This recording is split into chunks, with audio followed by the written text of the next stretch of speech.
दोस्तों, high stop loss area को पता करने से पहले आइए पहले ये जान लेते हैं कि मार्केट एक्चुअल में कैसे मूव करता है, यानी कि जो स्मार्ट मनी होती है वो मार्केट को कैसे मूव करता है। तो जैसा कि मैंने आप लोगों को पहले ही बताया हुआ है कि बायर्स और सेलर्स के स्टॉप लॉसेस जो होते हैं वो मार्केट में फ्यूल के जैसे काम करते हैं, क्योंकि जिस भी एरिया में बहुत ज्यादा बायर्स या सेलर्स के स्टॉप लॉसेस होते हैं, मार्केट उसी साइड उन स्टॉप लॉसेस को ट्रिगर करने के लिए मूव करता है। अगर हम इसे एक एग्जाम्पल से समझें तो मान लीजिए यहाँ पे एक रेजिस्टेंस लेवल है और यहाँ पे एक सपोर्ट लेवल है। अब मान लीजिए जब प्राइस इस रेजिस्टेंस लेवल पे जाता है तो इस रेजिस्टेंस लेवल से 10 रिटेलर्स सेल करते हैं और वो लोग अपना स्टॉप लॉस अपसाइड यहाँ कहीं रख देते हैं। उसके बाद जब प्राइस इस सपोर्ट लेवल पर आता है तो मान लीजिए इस सपोर्ट लेवल पर सिर्फ 5 रिटेलर्स ही बाइंग करते हैं और वो लोग अपना स्टॉप लॉस डाउन साइड यहाँ कहीं रख देते हैं। तो अब आप खुद अपने माइंड को इस्तेमाल करके सोचिए और बताइए कि इस समय मार्केट में बायर्स के ज्यादा स्टॉप लॉसेस लगे हुए हैं या फिर सेलर्स के ज्यादा स्टॉप लॉसेस लगे हुए हैं।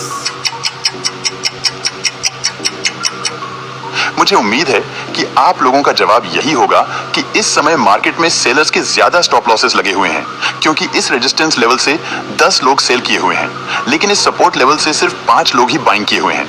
तो मार्केट के भी हाई चांस हैं कि मार्केट यहां से अपसाइड सेलर्स के स्टॉप लॉस को हिट करने के लिए जाएगा, क्योंकि जैसा कि मैंने अभी आपको बताया ही कि मार्केट हमेशा उसी डायरेक्शन में मूव करता है जिस डायरेक्शन में ज्यादा स्टॉप लॉसेस लगे हुए होते हैं, चाहे वो स्टॉप लॉस बायर्स के हों या सेलर्स के। दोस्तों, आपको एक बात हमेशा याद रखनी है कि मार्केट ना तो ब्रेकआउट के ऊपर मूव करता है और ना ही ब्रेकडाउन के नीचे मूव करता है। मार्केट हमेशा उसी साइड मूव करता है जिस साइड मार्केट में ज्यादा बायर्स या फिर सेलर्स के स्टॉप लॉसेस होते हैं। इसलिए आपको स्मार्ट मनी के माइंड से चार्ट रीड करना जरूर सीखना चाहिए, जो कि आपको इस चैनल पर सिखाया जाता है। मुझे उम्मीद है कि आपको ये कॉन्सेप्ट अब बहुत अच्छे से समझ आ गया होगा कि मार्केट किस साइड मूव करता है। दोस्तों, अगर आपको वीडियो इन्फॉर्मेटिव लग रही है तो प्लीज वीडियो को एक लाइक करके चैनल को सब्सक्राइब जरूर कर लीजिए। और मैं आपको बता दूं कि मार्केट में जो स्मार्ट मनी होते हैं, यानी कि जो बड़े प्लेयर्स होते हैं, वो जब ट्रेड करते हैं तो वो लोग PSY लेवल, सपोर्ट और रेजिस्टेंस और इंपॉर्टेंट लेवल को करके लिक्विडिटी के बेस पर ट्रेड करते हैं। मैं इस चैनल पर PSY लेवल और सपोर्ट और रेजिस्टेंस ट्रेडिंग पर ऑलरेडी वीडियो बना चुका हूं। आप एक बार इन दोनों वीडियोस को जरूर देख लेना, आपको काफी सारे सीक्रेट्स सीखने को मिलेंगे। और आने वाले टाइम में मैं इंपॉर्टेंट लेवल पर भी डेडिकेटेड वीडियो बना दूंगा, इसलिए आप चैनल को सब्सक्राइब करके रखिए, क्योंकि अभी बहुत कुछ एडवांस सीखना बाकी है। अब आप ये सोच रहे होंगे कि हमें ये तो अच्छे से पता चल गया कि मार्केट हमेशा उसी डायरेक्शन में मूव करता है जिस डायरेक्शन में ज्यादा स्टॉप लॉसेस होते हैं, लेकिन हम ये कैसे पता करें कि किस साइड मार्केट में ज्यादा स्टॉप लॉसेस लगे हुए हैं। तो चलिए अब इसे भी हम अच्छे से समझ लेते हैं।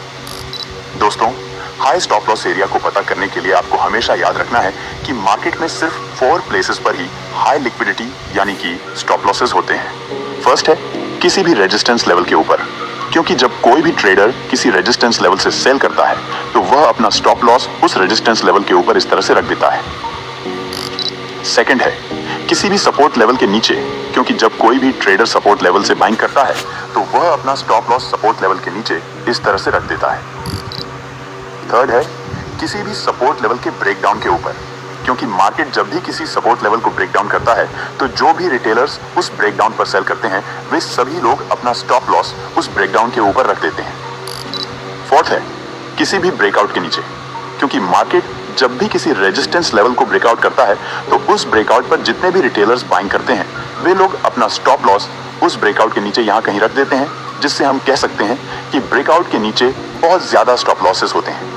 इसलिए हम देखते हैं कि मार्केट में मैक्सिमम टाइम ब्रेकआउट फेल हो जाते हैं और हम ट्रैप हो जाते हैं।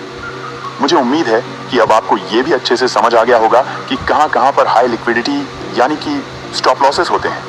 अब आइए जानते हैं कि आपको हाई स्टॉप लॉस के बेस पर ट्रेड कैसे प्लान करना है। दोस्तों, हाई लिक्विडिटी यानी कि स्टॉप लॉसेस के बेस पर ट्रेड करने के लिए आपको मार्केट स्ट्रक्चर का सही नॉलेज होना बहुत ज्यादा जरूरी है कि मार्केट अप ट्रेंड में कैसे मूव करता है और मार्केट डाउन ट्रेंड में कैसे मूव करता है।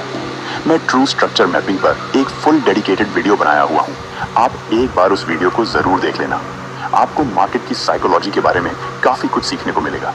आइए फिर भी इसे शॉर्ट में समझ लेते हैं कि मार्केट कैसे मूव करता है। जब मार्केट अप ट्रेंड या डाउन ट्रेंड में मूव करता है तो